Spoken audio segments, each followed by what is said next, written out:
प्यारे प्यारे दोस्तों, नमस्कार। स्वागत है आप सभी का मेरे यूट्यूब चैनल में। और आज हम लोग बिहार बोर्ड के कक्षा 6 की पाठ्य पुस्तक को पढ़ेंगे। और ये हमारे सब्जेक्ट भूगोल है और ये चैप्टर 7 है जिसका नाम है मानचित्र अध्ययन। आइए हम लोग शुरू करते हैं अपने चैप्टर को।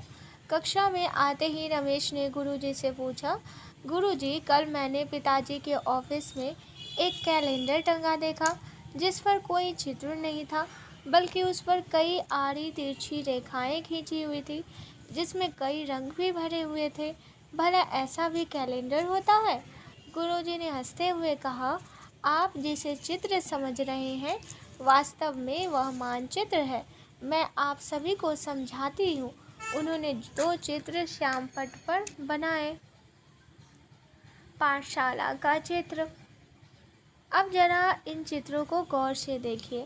आप पाएंगे कि चित्रों में आमतौर पर चीज़ें वैसी ही बनती है जैसी वो दिखती है, परंतु मानचित्र में चीज़ें चिन्ह या संकेत के रूप में दिखाई जाती है।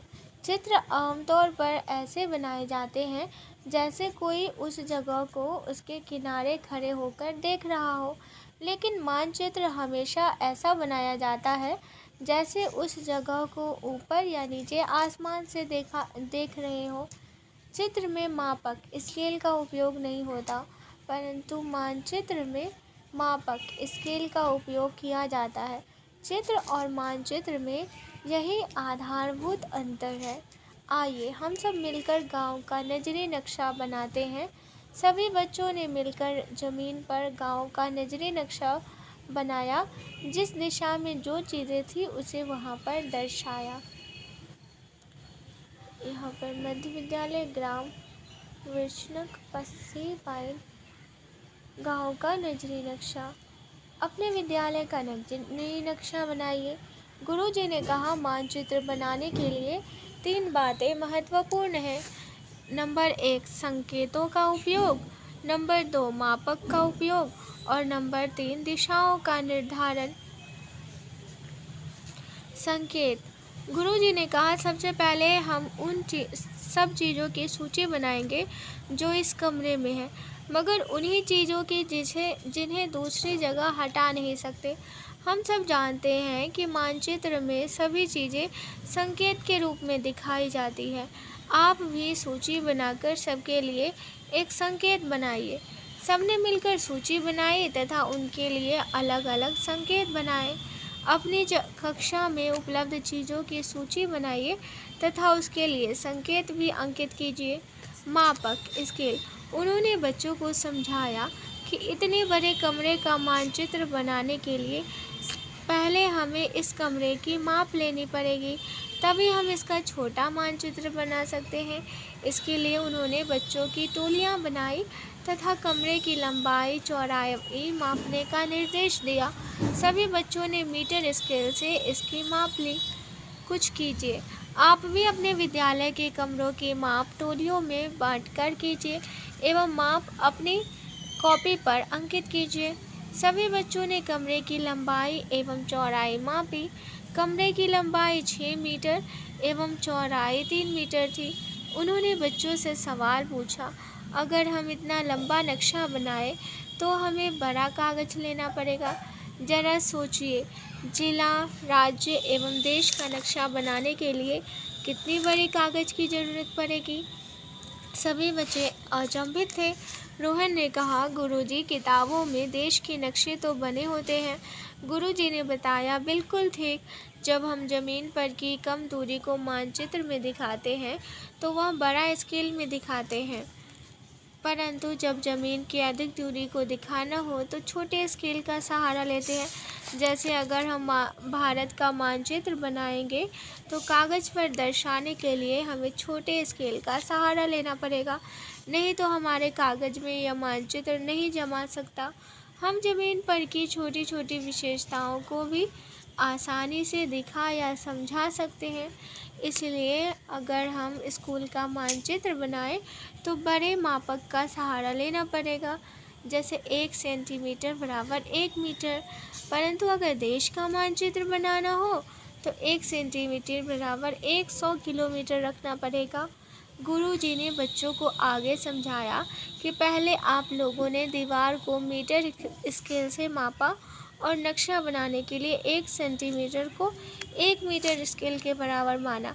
अर्थात आपके नक्शे में अगर कोई दूरी 1 सेंटीमीटर है तो वास्तविक रूप में कमरे में वह 1 मीटर के बराबर है। 1 सेंटीमीटर बराबर 1 मीटर।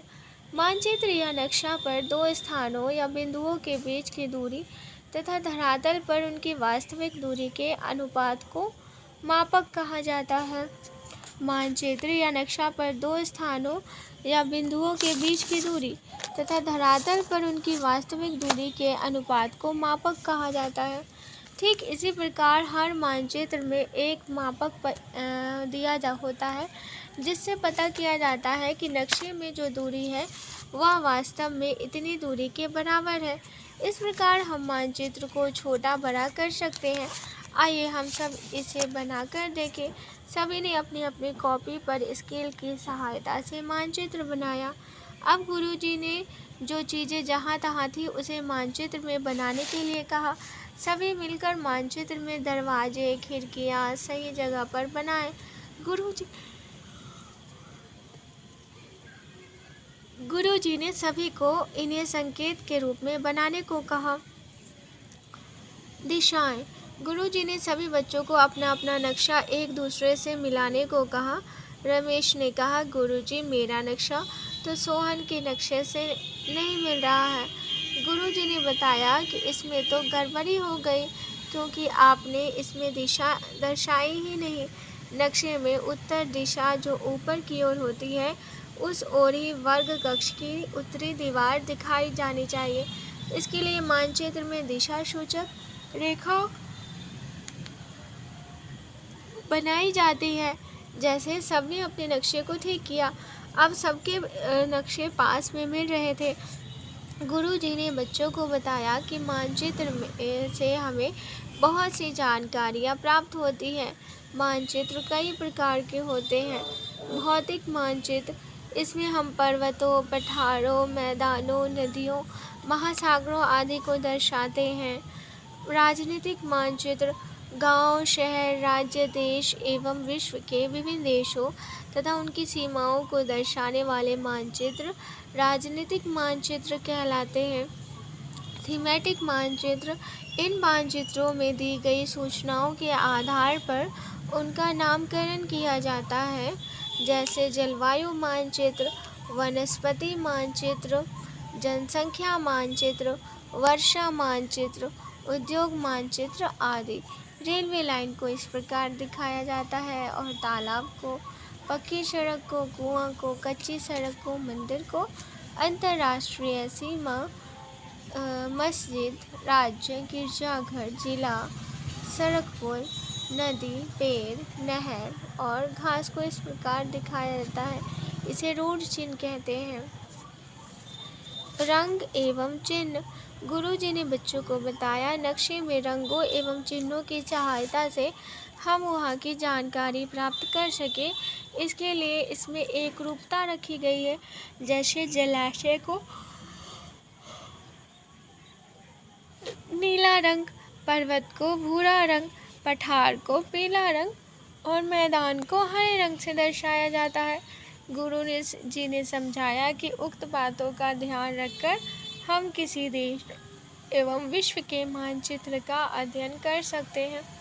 करके देखिए, अपने गांव, मोहल्ले का मानचित्र बनाकर उसमें मानक प्रतीकों को अंकित कीजिए। अभिभावक से पूछकर अपने गांव, प्रखंड, जिले से गुजरने वाली रेलवे लाइन, सड़क एवं नदी को मानचित्र में दिखाइए। तो आज के लिए बस इतना ही। आशा करती हूँ ये चैप्टर आप लोगों को पसंद आया होगा। पसंद आया है तो लाइक, शेयर और सब्सक्राइब जरूर करिएगा। क्यूटी के लिए धन्यवाद। धन्यवाद।